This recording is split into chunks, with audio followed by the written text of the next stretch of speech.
Quais foram as decisões fatais que foram tomadas durante a tragédia do Everest? Subestimaram o relatório climático ou foi culpa da ganância das expedições comerciais? Neste relatório, vamos abordar isso e muitos outros assuntos. Edmund Hillary e Tenzing Norgate foram os primeiros a alcançar o topo do Monte Everest em 1953. Desde então, muitos alpinistas seguiram seus passos com o objetivo de deixar suas bandeiras e nomes na história.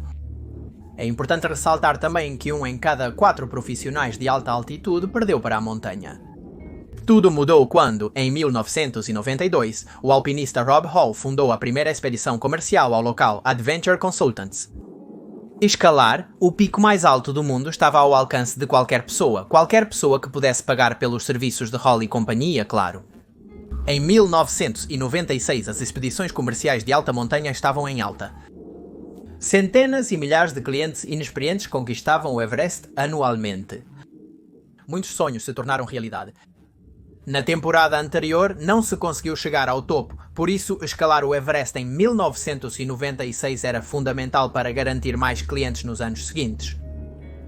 Robbie Howe então se juntou a Scott Fisher da Mountain Madness e concordaram em trabalhar juntos e guiar seus clientes, no que eles viam como uma breve janela entre as tempestades que se aproximavam.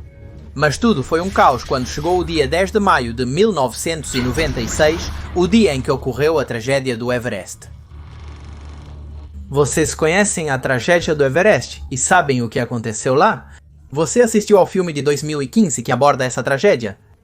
Qualquer informação que tenham será mais que bem-vinda. Também peço sugestões para outros vídeos sobre tragédias parecidas. E já que estamos aqui, deixo uma curiosidade. Quanto mede o Monte Everest? Deixem suas respostas nos comentários. Vamos ver quem responde primeiro. Vamos começar. Às 4h43 da manhã do dia 11 de maio, Rob Hall chamou por rádio a base e informou que estava no cume sul, a 8.749 metros de altura acima do nível do mar. Na chamada Zona da Morte, onde, literalmente, as células de um ser humano morrem minuto a minuto. Estar a 8.000 metros apresenta uma luta do corpo contra temperaturas congelantes e dificuldade para respirar devido à finura da atmosfera. O mal da altitude e a hipóxia eram os principais inimigos dos alpinistas presos entre o cume do Everest e a tempestade. Hall relatou que parte de seus clientes já não estavam com ele. Como se não bastasse, ele estava sem reservas de oxigênio engarrafado devido ao congelamento do regulador. Não muito longe de sua exposição, outros indivíduos lutavam para sobreviver, enfrentando o que acabaria sendo a pior experiência de suas vidas. Uma aventura sonhada se transformava em um completo inferno, só que um inferno sem chamas. Um inferno onde o que predominava era o frio absoluto e mortal. Cada segundo contava como se fosse o último. Hall tentava não perder as esperanças. Sabia que manter a calma era chave em situações dessas magnitudes. No entanto, para as 9 da manhã, com mãos e pés congelados, o homem pediu para falar com sua esposa, Jan Arnold, por telefone. Ele sentia que deveria se despedir, mas não nos adiantemos para saber o que aconteceu depois dessa ligação. É necessário que comecemos pelo começo. Rob Hall e seu sócio e melhor amigo, Gary Ball, eram escaladores de montanhas profissionais e se propuseram a fazer as 7 cimeiras no período de 7 meses. Esse desafio é considerado o maior desafio no montanhismo. Começando pelo Everest em maio de 1990, terminaram de escalar o maciço Vinson da Antártida em dezembro do mesmo ano.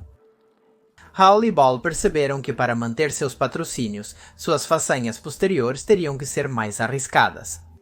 Então decidiram deixar o alpinismo profissional e criar a Adventure Consultants em 1992, uma empresa dedicada às expedições guiadas de grande altitude. Alcançar o cume do Everest já não era mais uma aventura exclusiva para os profissionais do montanhismo.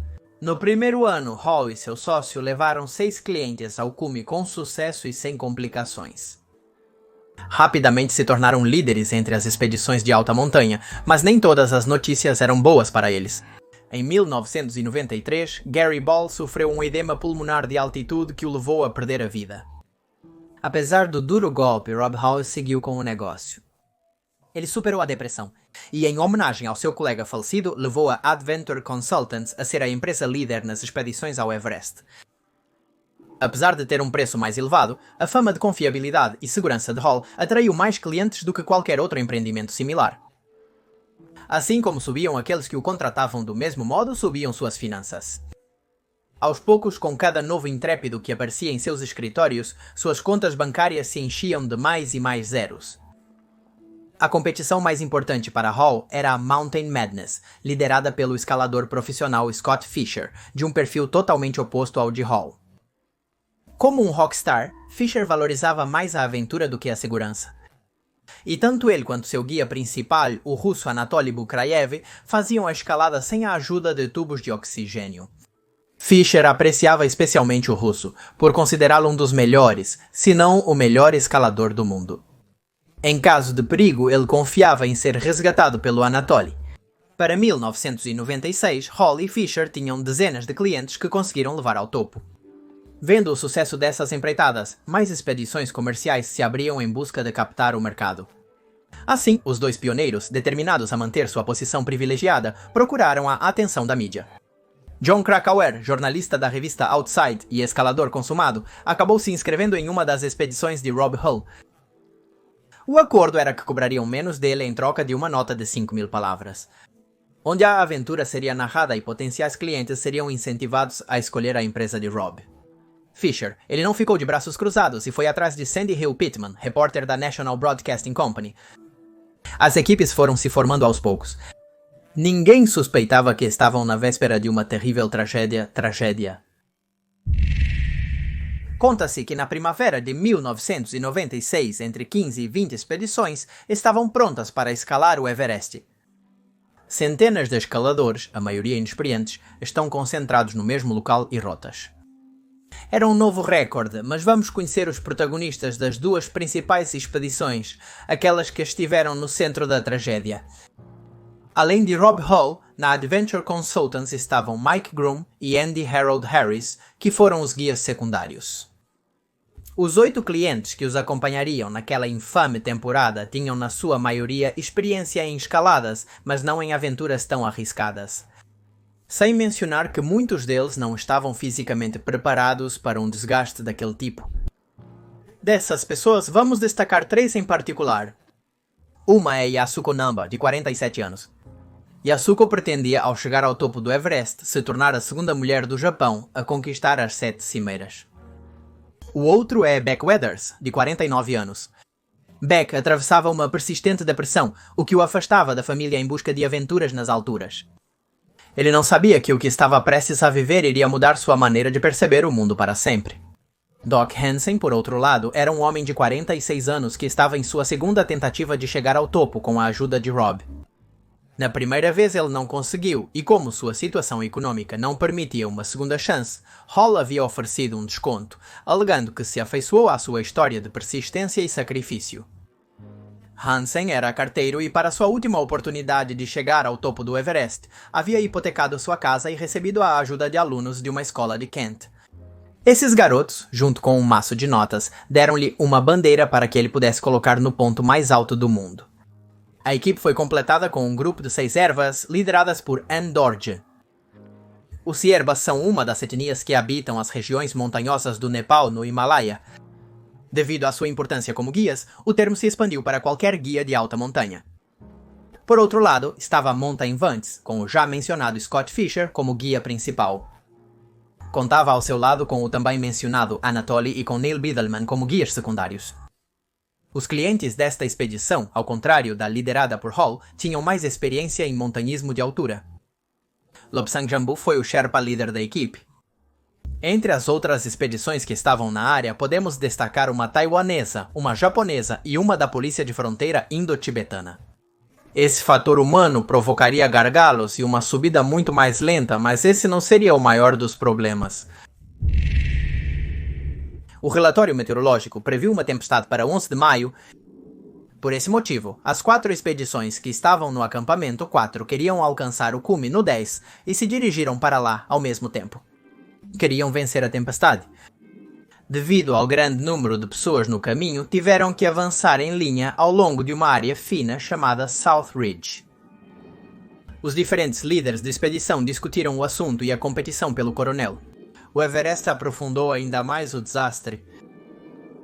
Scott Fischer e Rob Hull decidiram unir forças e se ajudar, apostando em uma janela de tempo entre as tempestades previstas. Mas o dia do cume já havia começado mal. As equipes de guias haviam esquecido de instalar cordas fixas com antecedência, o que gerou grandes atrasos na subida. Eles deveriam tentar chegar ao cume dentro do horário ideal, e isso era às 13 horas. O ideal era começar a descida às 14 horas, com a luz do dia, para diminuir o perigo. Evitar a escuridão da noite era algo fundamental nos cumes gelados do Everest. Na manhã daquele dia, o guia Anatoly partiu à frente com sua equipe, instalando as cordas fixas para que as equipes de Hall e Fischer, que o seguiam de perto, pudessem seguir. Isso resultou em um atraso de 2 horas para a subida. 3 dos membros da Adventure Consultants iniciaram a descida antes de chegar ao cume, quando começaram a sentir os desconfortos da altitude. Beck Weathers sofreu de cegueira de altitude, mas recusou-se a iniciar a descida com os outros, optando por esperar e descer com Rob Hull. Às 14h30, apenas 2 chegaram ao cume, o guia Anatoly e um de seus clientes, com um histórico de ter passado pelas 7 cimeiras. Percebendo que as coisas não estavam conforme o planejado e pressentindo algo ruim, o russo decidiu descer sozinho para o acampamento. 4 para estar em uma melhor posição e assim ajudar o resto na descida ou no iminente resgate. O outro guia, segundo de Fischer, alcançou o cume com o resto dos clientes da Mountain Madness e iniciou a descida enquanto o próprio Fischer fazia seu esforço para se encumbrar. Apesar de suas complicações de saúde, ele alcançou o objetivo graças a 2 ervas de sua expedição. Às 16 horas, o sujeito iniciou a descida, enquanto Yasu, Amba e Rob Hall chegavam. Como ficou claro, eles já estavam com o tempo contra, 2 horas de atraso, que significavam um perigo iminente. Isso resultou no uso de tubos de oxigênio extra, e em um cansaço e uma fadiga difíceis de entender para quem nunca esteve exposto a esses frios e esses detalhes. Quando Hall iniciou a descida, encontrou Doug Hansen, que entre lágrimas pediu uma oportunidade para plantar sua bandeira, a dos garotos da escola de Kent, no topo do mundo. Hall, que o apreciava, disse a si mesmo que não podia deixar o carteiro perder sua segunda chance. Então ele o ajudou, deixando Namba aos cuidados de um de seus guias secundários. Hansen e Hall desceram por volta das 17 horas. Nesse momento, as tempestades de neve atingiam com fúria. Por volta desse momento, o terror se abateu sobre os alpinistas. Localizados a mais de 8.000 metros de altura na Zona da Morte. Este lugar é considerado o pior do mundo, porque devido às terríveis condições, diz-se que se morre um pouco a cada minuto. Quando a tempestade finalmente chegou, Hall estava preso no caminho. Hillary com seu cliente Hansen, que havia perdido a consciência devido ao esforço extremo. Ele percebeu que precisaria de ajuda imediatamente, e é assim que nossa história volta ao início. Rob Hall conseguiu pedir reforços pelo rádio. Seu assistente deixou Namba junto a Beck Weathers, cego pela altitude, e iniciaram a descida junto com outros que estavam no mesmo lugar. O guia foi auxiliar Hall com oxigênio e água. Nem ele, nem a pessoa que pretendia trazer à vida voltariam. Krakauer, o jovem jornalista que tinha ido com o grupo de Hall, diria anos depois que viu o guia agir de maneira errática e paranoica. Por outro lado, Scott Fischer, sem forças para continuar, persuadiu seu Sherpa a continuar sem ele e buscar ajuda. Os 2 grupos de escaladores estavam perdidos, mas juntos. O outro guia secundário da Mountain Madness conduziu seus clientes junto a Yasuko Namba e Beck Weathers, da Adventure Consultants. Mas os ventos fortes e gelados, a tempestade de neve apagaram as cordas fixas e o caminho da descida. Assim, tiveram que atravessar um perigoso desnível de 20 metros. Quando a tempestade diminuiu um pouco, os mais experientes saíram em busca de ajuda. Quando retornaram ao acampamento, não estavam preparados para realizar uma missão de resgate. Estavam exaustos e, devido à pouca visibilidade, sabiam que sair seria fatal. No entanto, o russo Anatoly atendeu ao chamado do heroísmo e saiu, apesar das poucas chances de voltar vivo. Assim, ele localizou 3 dos escaladores presos. Ele instigou todos a não desistirem e a segui-lo. As chances não eram abundantes, mas o russo estava certo de que não deveria se entregar. Com ventos de 70 km por hora, fortes o suficiente para levantar uma pessoa e uma temperatura de congelamento extremamente baixa, o cenário não era nada encorajador. Se não piscassem constantemente, corriam o risco de seus olhos congelarem literalmente. Da mesma forma, a pele exposta poderia congelar instantaneamente. A situação era angustiante e 6 pessoas precisavam de ajuda. Rob Hall, seu assistente, Doug Hansen, Scott Fisher, Yasuko Namba e Beck Weathers. Na manhã de 11 de maio, uma equipe encontrou Namba sem sinais de vida por congelamento. Na neve, eles negligenciaram Beck. No entanto, após 22 horas em coma hipotérmico, o homem recuperou a consciência. O nariz estava congelado, ele tinha as 2 mãos congeladas porque havia perdido suas luvas e um olho estava no mesmo estado, o que o deixou parcialmente cego. No entanto, nada o impediu de se levantar e chegar ao extremo da resistência humana. Ele conseguiu chegar à base do acampamento 4 aos tropeços, quase inconsciente. Em seu livro, depois, diria que foi impulsionado pela visão de sua esposa e seus filhos, que o estavam instigando a seguir em frente. Na madrugada seguinte, Hall informou pelo rádio que Doug Hansen e seu guia haviam desaparecido. Os corpos de ambos os alpinistas nunca foram encontrados. Horas depois, Hall fez uma última ligação. Desde o passo, Hillary passou a noite a 8.700 metros de altura e com 70 graus abaixo de zero. Depois de se despedir de sua esposa, sua vida foi se apagando com o passar dos minutos. 2 semanas depois, em 23 de maio, seu corpo foi recuperado pela expedição IMAX. Anatoly escalou várias vezes até encontrar o corpo congelado de seu amigo Scott Fisher. Com muito pesar, ele cobriu a mochila pertencente ao escalador. Seu corpo nunca foi resgatado. Embora um monte de pedras marque seu túmulo no cume como um sinal para os alpinistas e uma homenagem a uma lenda. Após o desastre e a tragédia do Everest em 10 de maio de 1996, as expedições comerciais guiadas de grande altitude estiveram no foco das críticas. Embora os profissionais do alpinismo ressaltem que foram liderados pelos melhores e atribuem a culpa ao erro na previsão do tempo. Menos preciso que hoje, devido aos avanços tecnológicos. No entanto, não foi o fim dessas expedições. Adventure Consultants e Mountain Madness continuam liderando os guias para os cumes do Everest. As únicas mudanças foram melhorias na segurança. A tragédia foi um divisor de águas. A quantidade de especialistas em ervas aumentou em cada expedição, assim como a constatação e segurança de não sair sem as cordas fixas estabelecidas antes de qualquer subida. Somado a isso, uma maior precisão na previsão do tempo com as equipes de expedições mais sincronizadas com essas agências. Por outro lado, pouco se fala da expedição da Polícia de Fronteira Indo-Tibetana, que está na outra face do Everest. Também perdeu 4 membros devido à tempestade que atingiu as expedições da Adventure Consultants e Mountain Madness. Uma dessas vítimas foi o lendário Green Boots, que ficou mumificado pelo extremo frio, só pôde ser identificado pela cor de suas botas verdes. Durante a temporada completa, 12 pessoas faleceram tentando chegar ao topo, tornando-a a terceira mais mortal do Everest. Após 16 mortes na avalanche, de 2014 e das 18 mortes resultantes das avalanches causadas pelo terremoto no Nepal, em abril de 2015.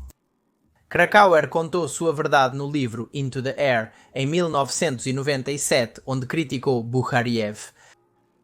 Em seu livro The Climb, o russo se defendeu das acusações e explicou o porquê de suas ações. Anos mais tarde, o jornalista teve que se retratar de alguns trechos do seu livro. Além das posturas e das supostas verdades, os sobreviventes são aqueles que terão gravados em sua pele o sofrimento que passaram naquela odisseia para alcançar o pico mais alto do mundo. Alguns juraram nunca mais voltar, embora outros tenham voltado, como Neil Bidelman, que retornou e alcançou o cume em 2011. Para Beck Weathers foi um novo começo de vida e ele deixou isso claro em uma entrevista. O que aconteceu lá em cima me fez analisar e reavaliar minha vida e me perguntar como eu realmente queria vivê-la. Weathers também escreveu sobre sua experiência e esse material bibliográfico foi levado ao cinema em 2015, no filme Everest, estrelado por Jake Gyllenhaal, George Brolin e Jason Clarke. Graham Radcliffe, que escalou o colo sul do Everest. Em 10 de maio de 1996, documentou em Um Dia para Morrer para 2011.